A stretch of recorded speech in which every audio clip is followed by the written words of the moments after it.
वो आदमी। तुमने डरा दिया। डरो मत, डरने की कोई जरूरत नहीं है। सब लोग कहाँ हैं? सफिया आपा नाइला आपा के साथ खरीदारी के लिए गई हैं। मलाहत साहिबा सो रही हैं। मैंने सोचा जरा फुर्सत है तो किताब पढ़ लूं। किताबें पढ़ना पसंद है? बहुत। तुम्हें? मुझे भी बहुत पसंद है। हर कोई अपनी पसंद की किताब पढ़ता है ना। और वैसे भी इन दिनों में तुम्हारे मैसेजेस 662 बार पढ़ चुका हूँ। मेरे ख्याल में वो भी एक किताब की बराबर है। तो बताओ, सही कह रहा हूँ ना मैं?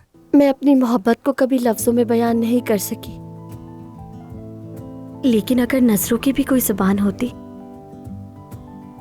तो दुनिया का सबसे नादान आदमी भी ये समझ लेता कि मैं उस पर फिदा हूँ। लगता है तीर निशाने पर लगा है।